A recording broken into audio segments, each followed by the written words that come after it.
In the Father, the Son, the Holy Spirit, one God, amen. I want to have some news, what happened the last month, so we can. The two main new news that I want to share with you and we talk about, that we are to be informed about, is that we had a conference with His Holiness Pope Tewodros, and that conference was the first week of October.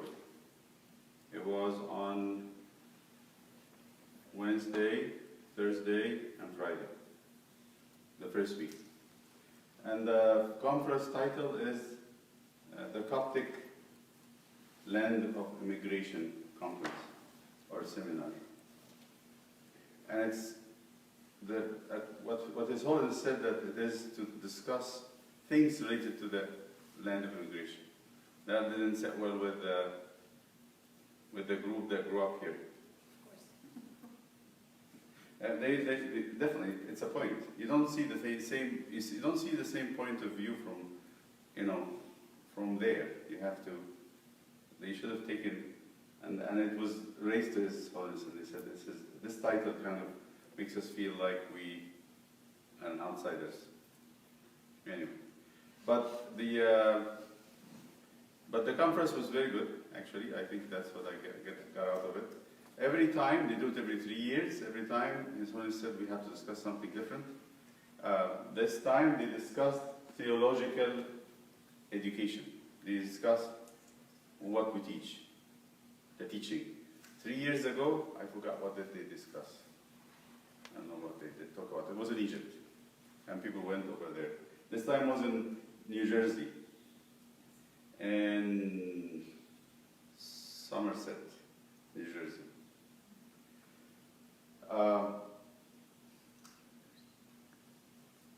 So what did they do? The one responsible for the organizing of the seminar was David, the bishop. So they asked every diocese from the states and to offer 5 delegates. The bishop would come. We have and has 5 people: an older priest, more than 20 years service in the States; a younger priest, less than 10 years service in the state; and 3 servants. Head servant, who had been in the States for more than 30 years, and 2 male and female young servants who were raised in the States. They had to be very young or born here. These are the 5 delegates from all the dioceses. There were a few bishops. I might think maybe 8 or 9 bishops. Actually, there were representatives from Europe, South America, Australia, and Surya was there. So the land of immigration is not only America, it's everybody. And we had some servants who had encountered with British, with their accents, and Australian with their very thick accents. So one of the priests, Abunashud, is a very nice man. He was the first priest to be ordained in Australia from the 2nd generation. He was born and raised in Australia. Perfect Australian. So, but he speaks an accent that you cannot understand. I couldn't understand it. I can't even tell you what he said. He said some things to the Pope, and I couldn't understand. I don't think the Pope understood him either. But he's a sweetheart. It was very funny. An older man. He was like in his 50s. So Australia has been going on for a long time, much longer than us. The seminar was discussing.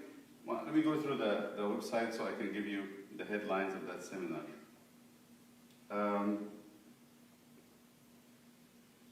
Sunday workshops. Sessions.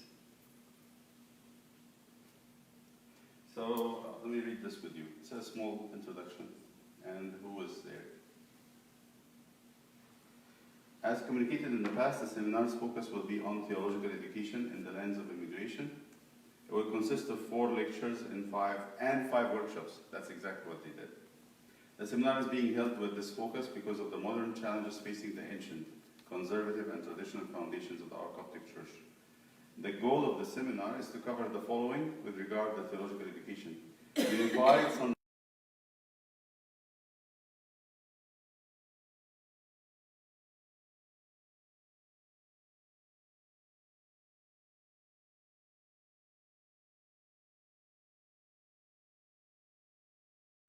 come see very soon.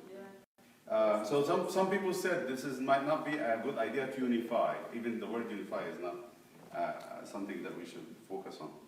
And the continuing education of clergy, they want the priests to have continuous education to how to meet the challenges of the current issues.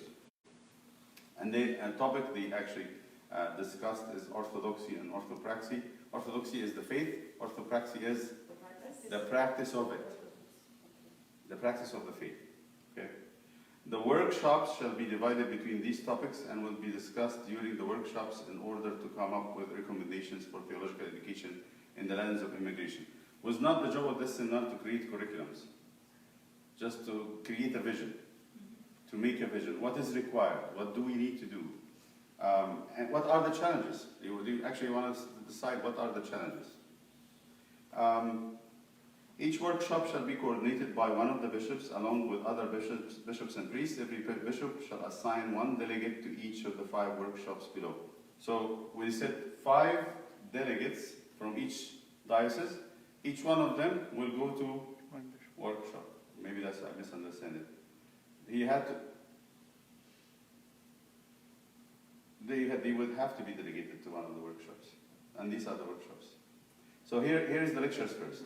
We had four lectures, but the difference here was some of the bishops didn't come and was replaced. So the importance of apostolic teaching, His Holiness Pope Tawadros II gave a very beautiful lecture on the apostolic teaching, and he said it is rooted in the Bible, in the Gospel, especially Gospels and the letters of the apostles.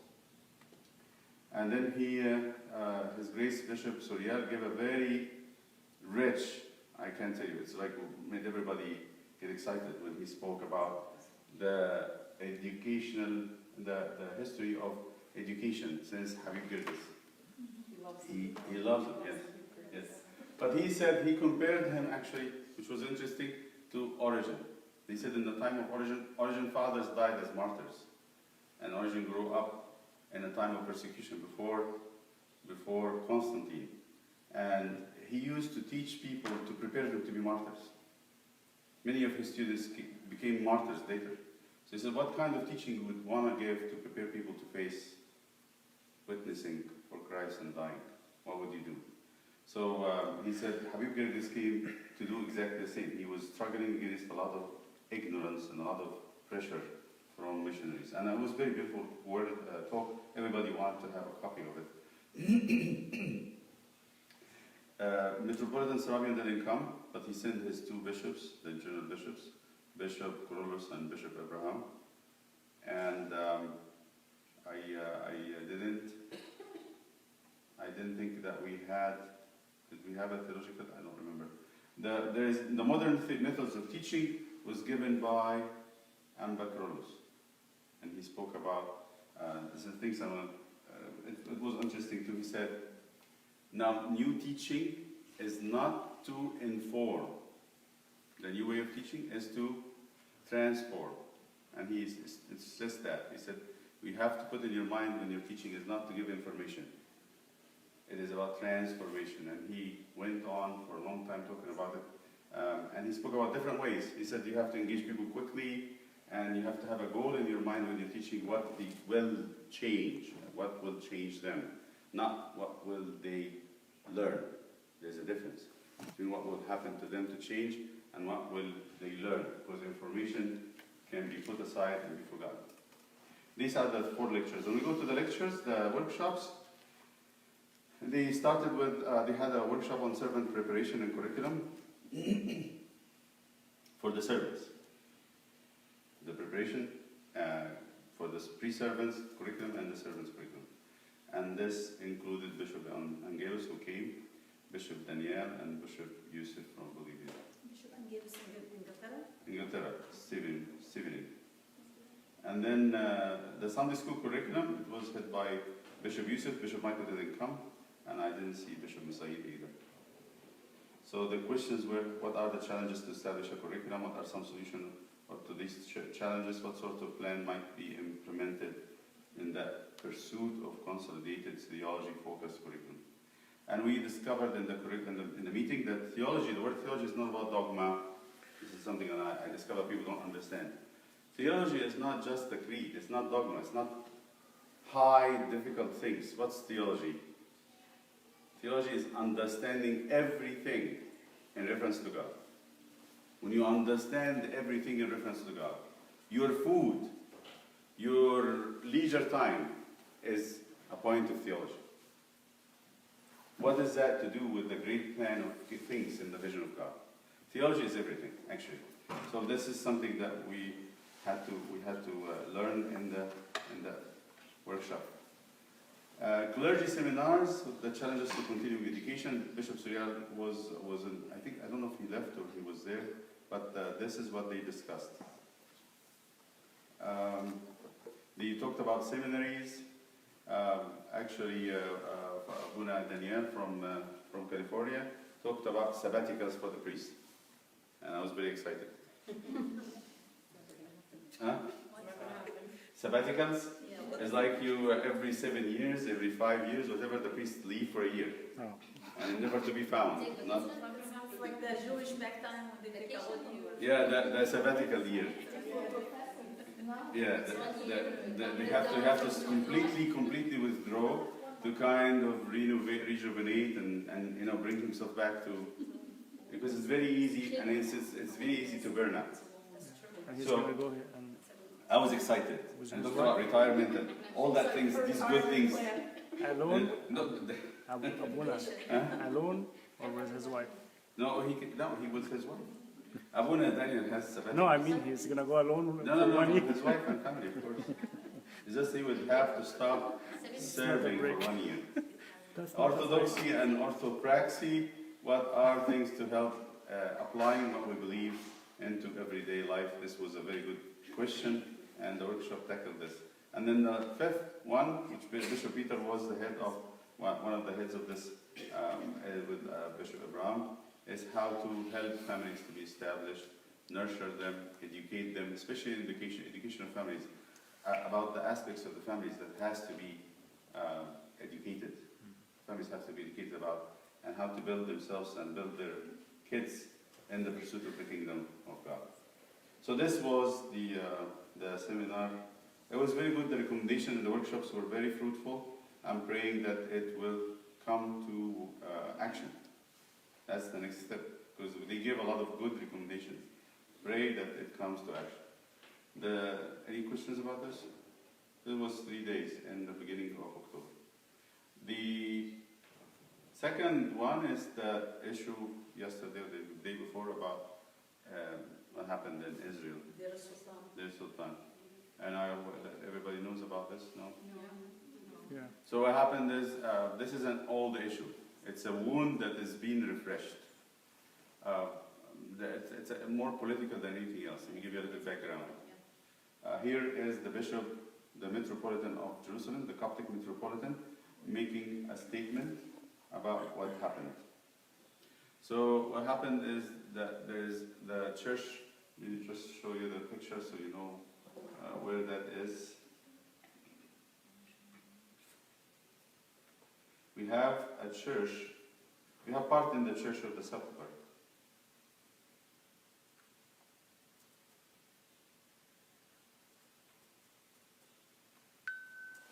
See if I can get it this way. And this is what happened a couple of days ago.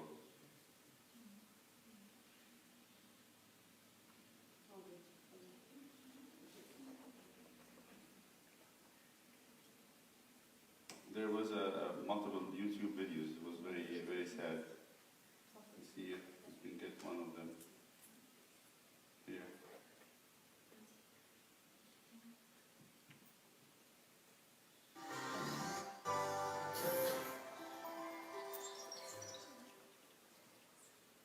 That's phone camera. The police is pulling a monk. And also cops, regular cops.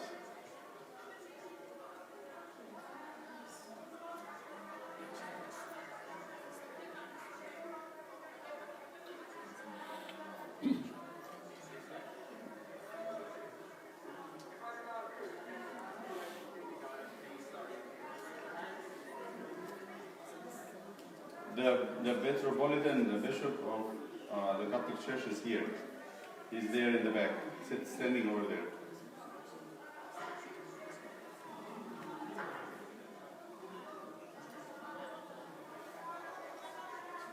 The bishop is here in the corner, over there.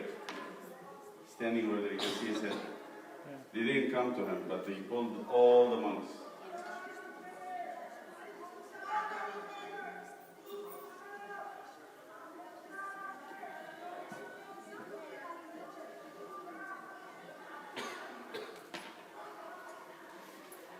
So if you look at this corner, this is where the monastery is. In this side is the Church of the Holy Sepulchre, the Church of the Resurrection.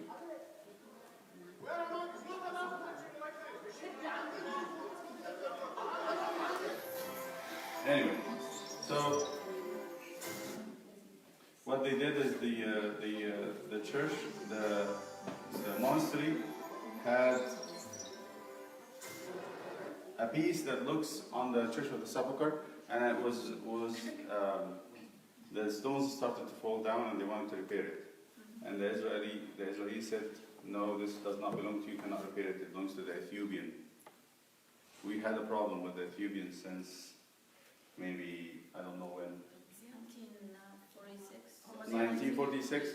Something. No, بعد ما أعلنوا دولة إسرائيل. Yeah, and when Israel came into. اليهود الفلاشة Yes, so it's political.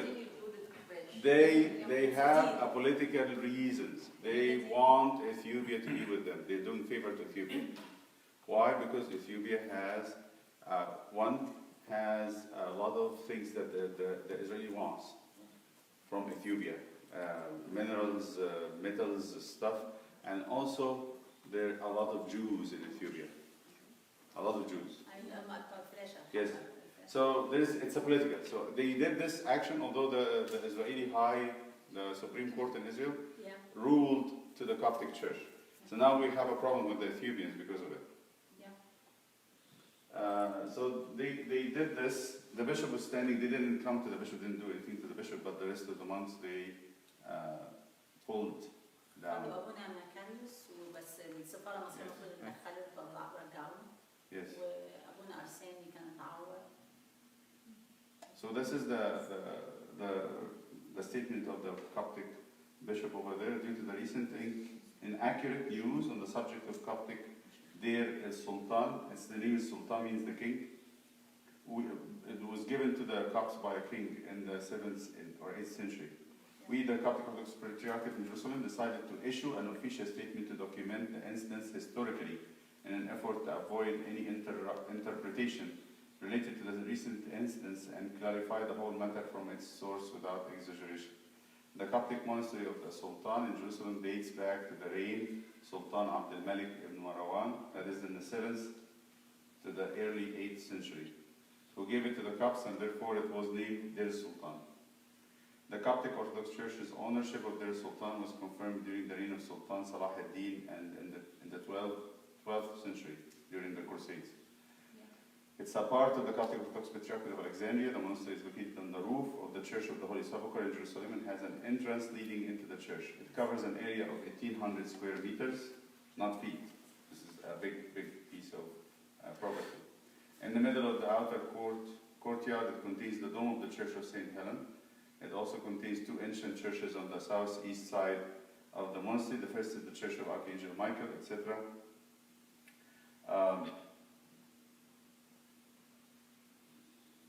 In the latter half of the 17th century, the Ethiopian turned to the Coptic Church to find a temporary shelter because of the ownership of their churches was transferred to the Roman and the Armenian churches in 1654.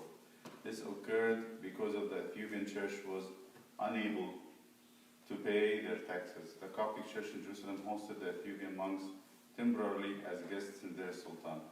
On October 17, 1820, the Coptic Church renovated Deir Sultan, and this required all the residents. So November 1850, the Ethiopian tried to seize the key of Deir Sultan. They kept it, they want to keep it. During the Ottoman Empire, that was returned back to the Copts. In 1862, once again attempted to take it. 1888,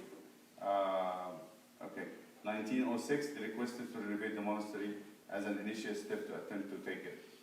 1945, during the British Mandate, the Ethiopians painted one of the rooms in which they lived. The governor of Jerusalem sent a letter to them confirming that this work may not be considered in the future a presumption of ownership. 1959, misled the Jordanian administrator of Jerusalem, convincing him of the right to their sultan. Jordanian government handed their sultan over 1959 by force, February 22nd, 1961. During Pope Carlos VI, he sent delegations to meet the King of Jordan, and they provided the king with documents providing the Coptic Church ownership of the monastery. In 1970, during the Holy Resurrection Liturgy, the Israeli government sent military forces who enabled the Ethiopian monks to seize their sultan and change the locks. Israel wanted to have that happen. On September 22nd to 17, and as a result of the renovation of the roof of the Greek Orthodox Church adjacent to their sultan, a small stone fell from the roof of the church of Archangel Michael, one of the two churches in their sultan. This led to the closure of the church by the dangerous buildings department of Jerusalem municipality until the completion of renovation and repair of the damage. On the evening of Thursday, October 19th, 2000, the government appointed engineer tried to admit equipment to begin repairs without notifying us in writing. They ignored totally that it belongs to the cops. And the monks and the deacons and subdeacons led by our archbishop rushed to perform a peaceful protest in front of their sultan gate to prevent entry. It might be 2000, It should be T. Mm-hmm. But some of officers from various parties tried to convince us to allow the equipment to enter the site, but we refused this without prior coordination in order to preserve our rights. The Egyptian embassy intervened in this matter, and this led to the delay of the work until coordination in writing is made with us. It's worth mentioning that the Egyptian Foreign Ministry firmly supports the Coptic Church in its legitimate demand of its right to restore the Coptic Church Egyptian monument on the basis of their sultan is a matter that concerns Egypt and not only the church. We call upon all parties concerned to support the Coptic Church. So, based on this, the bishops in the United States have issued also a statement. في petition على أساس for the Congress. Yeah.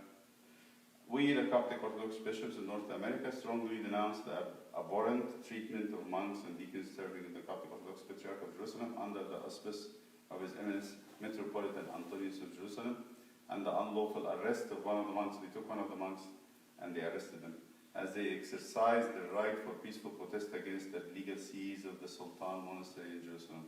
All the historic documents since the 19th century up to 1971 is Israeli Supreme Court ruling regarding the Sultan Monastery adamantly confirmed that this monastery is the property of the Coptic Orthodox Church, and they condemned what the Israeli authorities had done.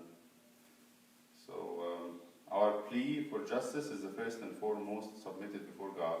We demand full protection from the Israeli government and complete compliance with the Supreme Court ruling of 1971 to be implemented immediately.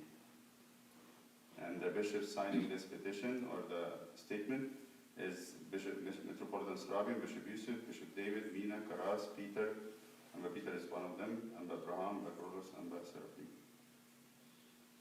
This was the second piece of news, so I wanted you to be informed, so we're not really far away from what's happening.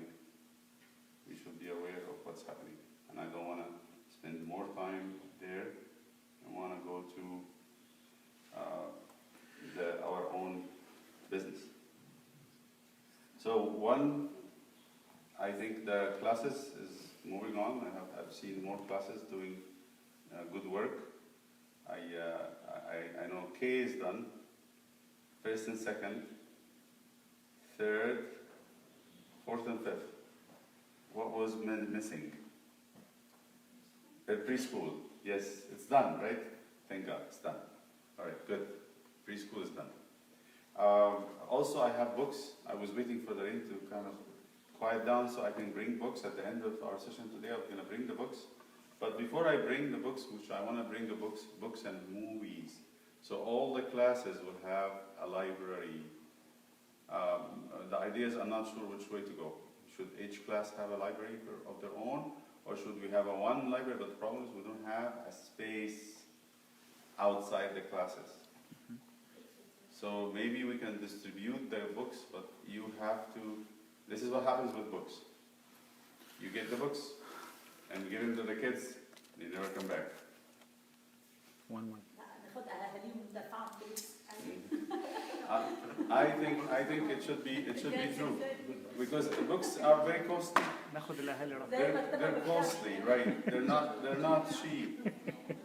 They're not cheap, and I don't think I can do this too many times. It's like $250, $300 to get a group of books that's not making anything.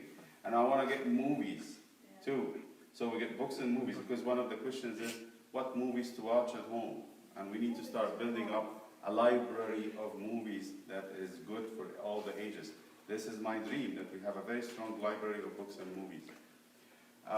And maybe digital copies too, if we have to. So this is I will do, if the rain just kind of quiet a little bit, I have the books in the trunk in the car, I'll bring them before they become mushy. All right? Okay. Now, any problems in this? One thing I want to show you. Just this is something we should look at too.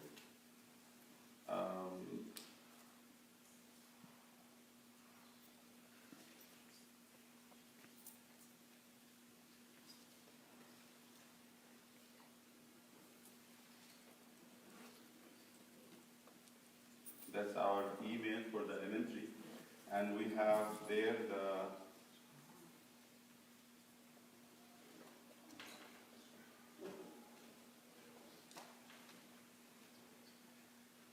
I think I can go into the here. Google Doc. I'm very excited about this. This works. Believe it or not, it does work. It helped me tremendously. I'm very excited to say this. So one of the excitement is I was actually trying to call people as Riham is entering her class. She was entering her class and I was working on it at the same time. Yeah, the Google Doc. Huh? That's cool, Google Doc. Google Documents? Yeah. It's like live. I'm watching Riham making P's and A's. And I was asking, who is this? Yeah. I wrote And you that. can see who's online. Yeah. You can see who's online. Like next to the A, it will, yeah, see this? You're Ham is online now. Yeah. It is very good. It's really good, I'm going to tell you. Because I just come here, and I wanted to show you this so you understand what I am suffering from. Here, all of them, beautiful. Here is something that, when I wrote the question mark next to the name, that I don't know who are they. I don't know these people. Okay? Maybe they visited. But every single one that I have their names and numbers were called. So all these people who I didn't know that they come. Some of these people, some of them came and left before Sunday school. So I know that. I saw them. This is all of them, and thank God they're updated. Until when I checked it, the only class that was not updated is 7 and 8. Until today, it's not. I don't know why. I'm not trying to expose anybody. I can probably fill that in for you. Okay, I would like to know, but that's the only class. And this was 9 and 10. And here's 11 and 12. It's good. It's very good. I have the names. What I do. Here is another document I open. I'll show you what I'm doing so you know exactly what I'm doing. Do you want us to add the servants to the bottom of that sheet? Please. Yeah. Makes sense. And you know, you can add another. You can, if you wanna tell them something, you can add another tab, another sheet, and everybody can look at it. So you don't have to send an email to just. Yeah, ضحمة. كله شوف كله. If you're gonna add the servants to the sheet, Yes. so everybody's gonna. Yes. I want the sheet for the service, elementary and middle and high, because why should I be the evil person? Somebody has to. Everybody has to judge themselves, right? We're not, I hope I'm not wasting your time, but I'm just telling you that things actually work. When we do it right, it works. So what I do is this. Look at this. This is how I do it. So you understand what I'm doing. So I go here, and I look at who was A. Okay? Carlos Hanallah. So I go here, and I say H-A-N-N-A-L-A. Oh, this is the Muslim. And here he is. Okay? And I have a number to call. This is You the get that? I don't need to go anywhere. Yeah. And that's it. I'm done. So, and I finished calling. I finished calling everybody in 1 hour. I'm serious. You know what happened before? What happens before? I used to go through the list. And I would try to remember who came, who didn't come, who came, and it would take me 5-6 hours. This really works, I'm telling you. It helped me a lot. And it will help you too, to kind of keep up and it will force all of us to be organized and be on top of things. It's good, it's not bad. Yes? Abuna, I like the idea of putting servants because it gives them Yes. a clear path to adjunct. Yeah, it's a trajectory Yes. to adjunct without and documented but keep- path to adjunct. Keep also, is it limited, or we can keep the servant meeting in it too? Can we add the servants meeting to it? A lot. Yeah, I mean, well, I could, because it's a file, I could just add it. Okay, good. I'll ask Steve to add it. Yes, Just 5 add for a servant. sheet at the bottom and then just the period. So any of us can, because we all have edit. Okay, It's not. Yeah. Can I say something? say something. Okay, I think it would save you a step to go into that database and look for the name. I don't know, microphone. We have the phone number. If all of us just put the numbers of those kids by their name. Here is the that's it. problem. I don't want to put too much information that can be hacked. It's not gonna be Any hacked. is, Anybody can. I mean, I prefer to do an extra step. Sometimes remember the family when he goes to that. Yes, see the- I go through the whole family that helps. But I want to say I will go a little bit more step to protect the privacy of the kids. I want to help myself, but I don't want to also put a lot of information out there. Can't do that. Okay, When do you usually need this by? Is it like Sunday, that would be great. Because I don't want, yes. by 6 is okay? By Yes, 6 p.m. yes, fine. I mean, I usually, if I can't do it on Sunday because of business, I do it on Monday. Tuesday will be a little bit late. I mean, I have other people that get excited when Abuna asks. They say, wow, Abuna, you noticed? I said, yeah, I noticed. I'm not lying. Because I rely on you as my eyes and ear. Yes? So the nice thing, Mike, you can do this on your phone. And I've been trying to help النيرفز اللي بعده. to do this on their phone. So on Sunday, I do this on Sunday as I'm walking around, and I'm like, let me know who's not here and I can do it. But then people are figuring how to do it and they go home and do it on their computer. But it's nice to have it on your phone. I can help you with that. If you think I need to go visit somebody, maybe you should do a mark or something. Maybe you can write A+. In the same, in the same box they can say just need a visit. Yeah, You can do that. or AV. AV. AV. IV will be next.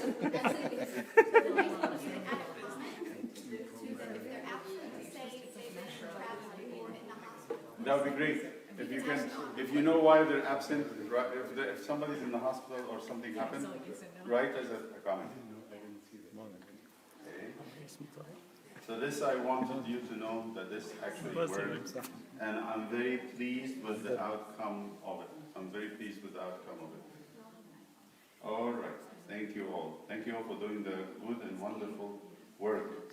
I was reminded that we need encouragement. I am the first. Let me go to our topic today. Anybody read the little page on intimacy? Last time we distributed this one page on intimacy. Anybody read it? Just a quick, we read it? Did it help? Understanding? How many pages? 50? I found the PDF. It's 2 pages. No, I read like the actual. The actual PDF, the whole thing? Yes.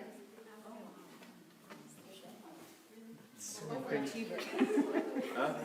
No, why are you so ready? But here what it means. Very intense. Intimacy requires what? Intimacy requires what?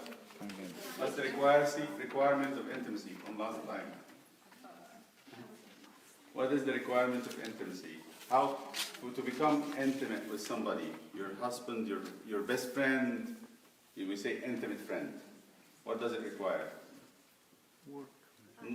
No? No, from that article, what did we say? I guess it's volatile information. It disappears. We said that the 7 steps of intimacy, you start with cliches. Good morning, good night, good evening. Goodbye. That's the beginning. But the beginning is a communication on the cliche level. Like the weather is good, right? The sun is nice. It's warm today. It's raining. So, it's very common knowledge. This is the beginning of it. But what is the last one? What's the last step in intimacy? Opening up vulnerability. Being naked. Intimacy needs... Remember how I started talking about it? I guess you forget. I start talking about it by saying to you that the temptation of Adam and Eve was not about eating from the tree. It's about uncovering their nakedness. Because at the end of the temptation, they looked at themselves and said, we're naked. Guess what? This is awful. And why God is leaving us naked? And they had to hide from each other and from God to cover themselves. And the point is, the rabbis and everybody who reads the book of Genesis, they tell you, the temptation is not about eating. This is kindergarten, this is actually preschool. I would not teach my kindergartners that. I teach my kindergartners the snake wanted them to doubt God's love. But pre-K, yes, tell them about eating from the tree. That's very primitive. This is like sad to think about that. That's all what we think about is the temptation came for them to eat from the tree. That is nonsense. The temptation was for them to doubt the love of God, but then through what? Why would they doubt the love of God? Because they found themselves naked. Why would God leave us naked? That's the question. He created everything and covered everything. Why, out of all the creatures, we are the naked species? Okay, and the answer was, why would God leave them naked? That's a summary of everything I said. Why would they leave them naked? Because God wanted them to be intimate. Because that's the key. They said the woman and the man were naked and were not ashamed because they felt comfortable. There's nothing to hide. Nakedness on all levels, not the physical, it's on the emotion. When you come to say to somebody your deepest, embarrassing things, you and that person becomes very close. Because if you uncover yourself to someone, there's nothing to hide. Then you and that someone is very intimate. You become one. So when if God covers them from the beginning, what happens? He's teaching them borders, no intimacy. So what God wanted to do is to give them that vulnerability, to be vulnerable with one another and with Him, so they can be intimate with each other and with God. But then what did the devil do? Took the most beautiful thing in the relationship and turned it a cause of shame, distrust, avoidance, hiding, insecurity, you name it. And this is what happens. The devil sometimes do this. They try to tell us, don't tell her, don't tell him these things. They will look down on you and despise you. Don't go to Abuna and confess. What would Abuna think of you? Don't do that. You're a fool. Go find something else. Talk to your friend. One time I was talking to a man who had done something horrible to his wife. And then I said to him, would you want to confess? No, I'm talking to my girlfriend. That's what he said exactly. He was honest about it. Yes, I was shocked. I said, Actually, he did confess, Abuna. so he's cheating. That's what I'm saying. And I don't wanna make it more than that. But I say he's been cheating on his wife, and he's been confessing to his girlfriend. And I hope she was not giving him absolutions. But that's exactly it. So why is that? I'm saying it just to make you laugh, but I think there's a lesson here. Who he is intimate with? His girlfriend. His girlfriend. And that's why he is able to confess, to say he had trusted her, opened his heart, and he's saying whatever he has done evil or wrong, and he doesn't feel like he's going to be rejected. Hmm? Joking, no, he's not. He's not. He's because somebody confesses by the phone from over 6 states away. Seriously, I'm not lying. 6 Yeah, at least 6 states. Huh? From the group, the crowd in Boston, so it's not from here. But I want to say to you, this is exactly it. Vulnerability and exposure, it means intimacy. You don't have that. That's why you start with talking about cliches and good morning, good afternoon, and all that stuff. And then you talk about politics and your opinion about Trump. This is a little bit advanced because you also can be attacked. If you got a Democrat and you're a Republican or something, they might hit you. So anyway, so you go through it all the way until you reach to the most embarrassing things that you've done in your life. I remember I used to go and confess to my best friend before I confessed to Una. I felt very comfortable with my friend, and he felt comfortable with me. Anyway, so today I want to talk about something closely connected, and this is something that's all over the Bible, and I want us to pay attention to it. We need to put that stuff, whatever we do today, should be on our website, the church website, somehow under the servants corner, servants page. So let me go into, pull out King James Bible and look into it.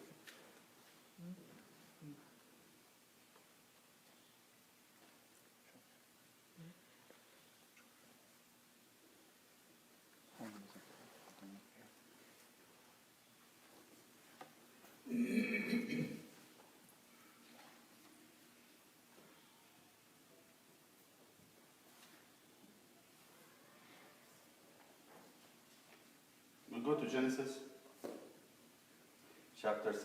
And this is a theme in the whole Bible that I want us to pay attention to because it's a very strong theme.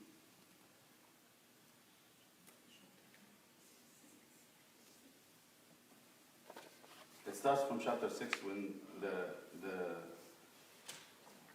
divine inspiration is talking about the condition of man before the coming of the flood. Pay attention to this. You can say to the children that humans were wicked, evil, and the flood came. God sent the flood because they were wicked. That is good when you teach the children, that's okay. But we as adults and people who wants to know God more, we need to know exactly what was wicked about man. What was it? And this is the passage that we're going to start reading together. Now it came to pass when men began to multiply on the face of the earth, and daughters were born to them. Here, men means the daughters of Cain. There's 2 genealogies in Genesis 4 and 5. There's 4 genealogy of Cain, and it starts with Cain. 5, it's the genealogy of God. Go back. Because some people would start twisting this and make it the sons of man, sons of God as angels, but it's not. Here. This is the book of the genealogy of Adam. In the day that God created man, he made him in the image, and that's not the likeness, of God. He created them male and female. He blessed them and called them mankind. In the day they were created, and Adam lived 130 years and begot son in his own likeness, after his image, and named him Seth. So what does this genealogy begin with? No. No. Where's Cain? Who is the beginning here?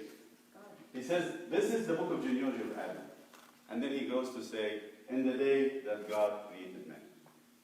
So he's saying that the beginning of the genealogy of Adam is God. That's what you see Luke saying. The son of Seth, the son of Adam, the son of God. So Adam is the son of God. This is the genealogy of God on earth. Now you go to Cain, which in chapter 4.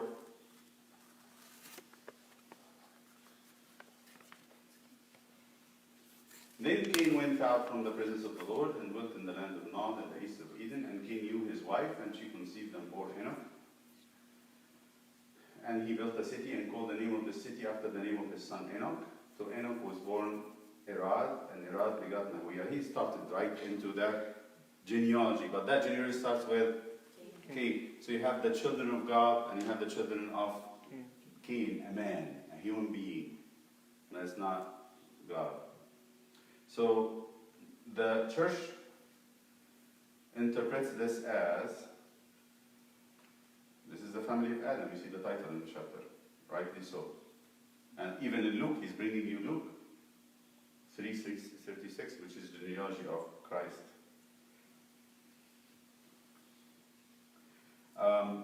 So when you go to chapter 6, the beginning of the flood, flood is 6 to 11. Actually, flood 6 to 9. The table of nations 10. And then genealogy of Abraham in 11. And then Abraham's story. And God called Abraham and told him, come out of your country of your father. You remember the numbers. 6 to 9 is the flood.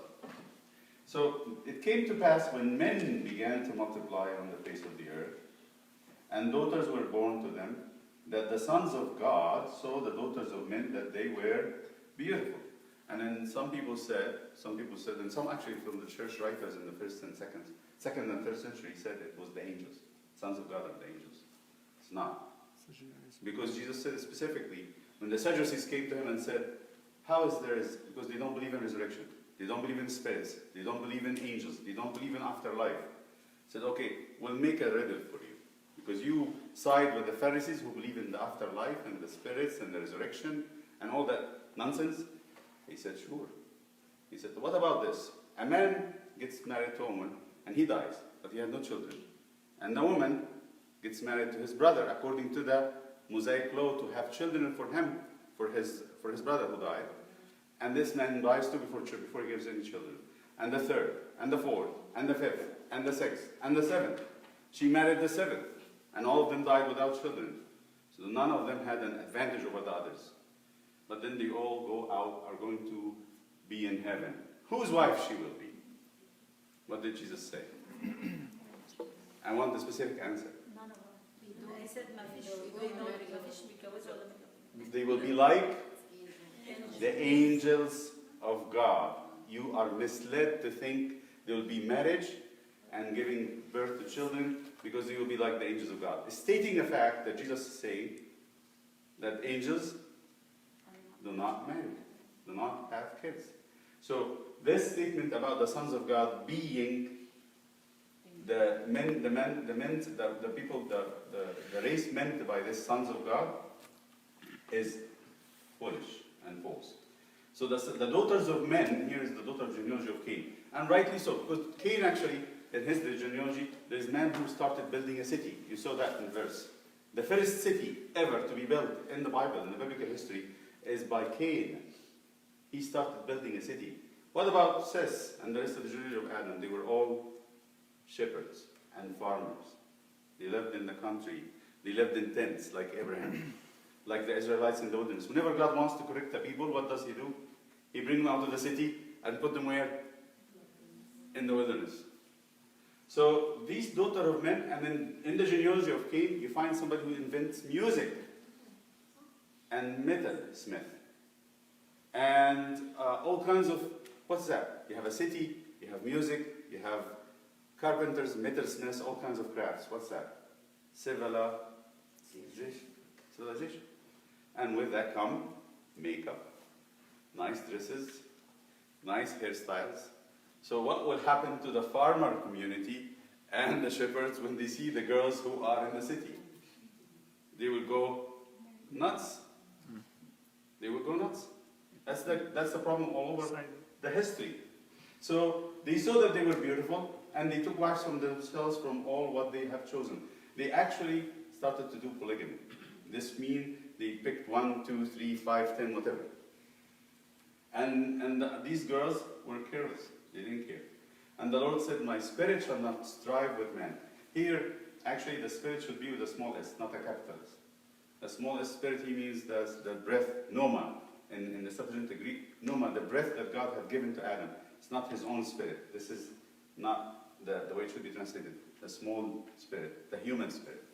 Which means God would say, would limit the life of man. They were to 800, 900. Methuselah was 970 something. Then now they will go down to 120 years top. From that time on, the life of men kind of got shorter. There were giants on the earth, and they say this is the mixing of the two races of Canaanites with the Sethites. Then the Lord said, this is verse 5. What happened now? Then the Lord saw that the wickedness of man was great on the earth. Put this aside. And that every intent of the thoughts of his heart was only evil continually. Every intent of the thought of his heart, and it's translated in the New King James, the imagination. What's the imagination? It's the image factory. The place where you make the images inside of you. It's our heart, the deepest part of us. The heart. Because it's translated again here, you can say that the thoughts of his heart, not the mind. The thoughts of the heart. Translated about the heart, the feelings, the things that the man desires, the things that he loves the most, things that he would strive for, that would motivate him to do things and would push him to not do other things. So when God looked, actually, what did he look at? Did he look just at the actions? He looked at the heart, because that's what Samuel would say. When the father of David would come to him and says, you want a king? You want one of my children? Take the oldest. He's the biggest, he's the fattest, he's the strongest, he's a soldier. And then what does Samuel says?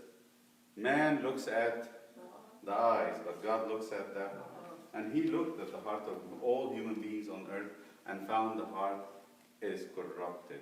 So it's almost like this. You open the tap, the faucet, and mud comes down. And then you say, hey, okay, maybe they were working on the pipe, let me wait. So you wait for another 5 minutes, mud comes down. You wait another hour, mud comes down. You wait a whole day, it's muddy. You wait a week, it's muddy. Then you say, what's going on? Track the pipe all the way to the source where this big tank is, and you open the tank and you look into it, and it is mud. What would you say? This system is bad. We have to change it. This is what God saw. He said, no, it's not about action. It's not about one action or two actions, one word, 2 words. It's actually the source is corrupted. When the source is corrupted, there is no... Do you see this? Is this a theme somewhere else? Did you hear about it? Is it coming anywhere else as servants in Sunday school? You should know that this is a big theme in the Bible. Huh?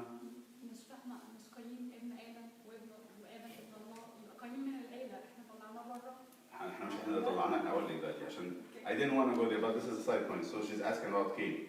Look at what happened when Eve is going to have a son. What would she say? What would Eve say?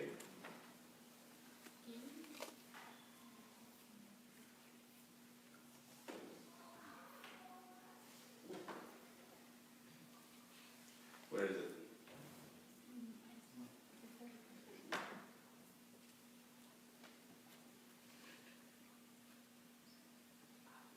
Okay, in verse 25 in chapter 4, and Adam knew his wife again, and she bore a son and named him Seth. And Eve words are very important to be written because she's going to say why she called him that name. For God has appointed another seed for me instead of Abel, whom Cain killed. What is the implication? What does it mean? ربنا اداني عوض بدل اللي قتلوا مين؟ الله، طب ما هو لو قايين موجود ما محتاج عوض ليه؟ انا بقول لك لو قايين معتبر من العيله، ده قايين قتل لها ابنها وربنا ادالها بداله، يبقى العوض ده لمين؟ يبقى قايين محسوب ايه؟ مش محسوب بقى. خالص. مش محسوب. He is not part of the family. He's an enemy. هو خرج بنفسه والعيله اعتبرته ايه؟ enemy. He's an enemy. So they had 3 sons. Yes, Cain killed Abel because he was evil, very evil.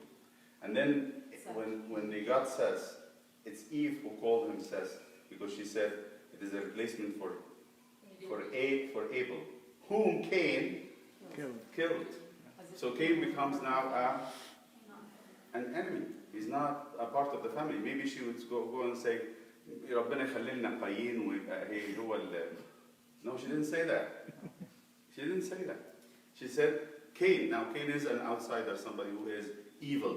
Came to kill her son, and now he's an outsider. That's why he has a genealogy by himself. He's a totally different race now. But then Cain was with his sister anyway, right? His sister. He did marry his sister, no? That's a tradition. This is not a Bible. That's a tradition.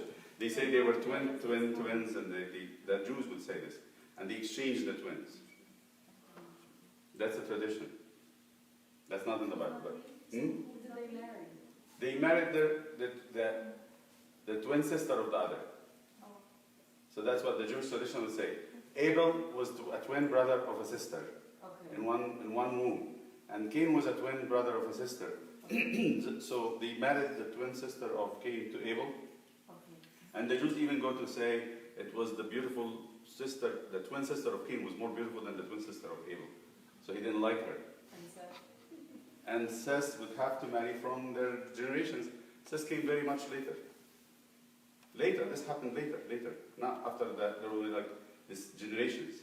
At the time, there was no ban on marrying within the family, obviously. That's where Lot's daughters thought they were going back to the same dates. When they found that everybody's killed, they thought the whole earth was destroyed. They said, so it's okay to have our father. He's just getting drunk, so he doesn't feel anything. Anyway, so that's the idea. So the focus here is that God is looking into the heart, and that's why the flood is coming. Right. Now I go all the way with you, so I don't stay long here, to the New Testament. And in the New Testament, Jesus is going to speak the same way.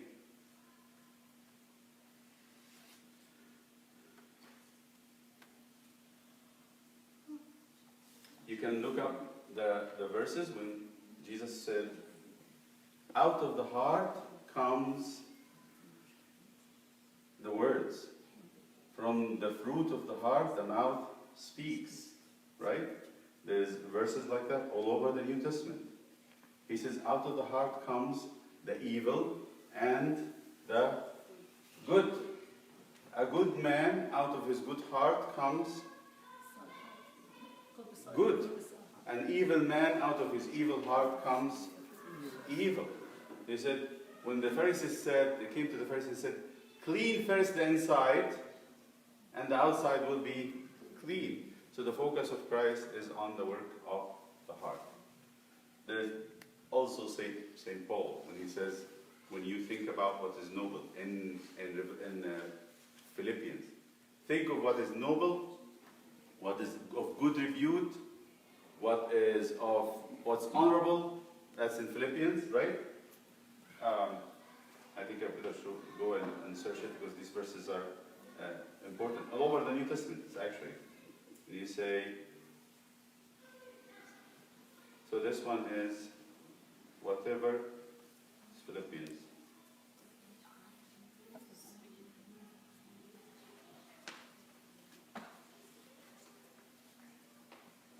Philippians 4.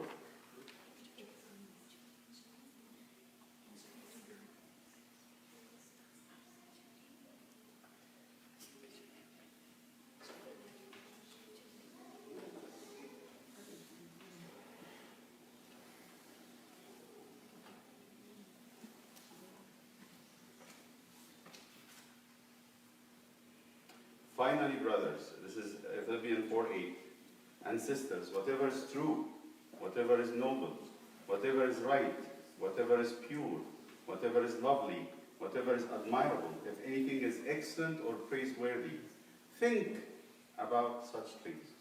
He doesn't say do it. He say actually think, which leads me to say, let me ask you this, and this is when I ask people usually it's common knowledge. What's the door to the heart? Is your mind, the intellect, your mind. So what St. Paul is saying here, before you allow to your heart evil things that will be stored inside there, what should you enter into the heart? Through your thoughts, whatever is true, whatever is noble, whatever is honorable. He lists them. He's saying, think about things that's good. So what actually you're storing in this big tank is good water. So when you bring out, you're bringing, nothing comes out filthy. No stuff that comes that is corrupted, right? So what is the door to the intellect? Huh? Yes? True. What did you say? Who said senses? I didn't say that. You did, okay. So what is the door to the intellect? To our mind? Is our eyes and our ears. The eyes and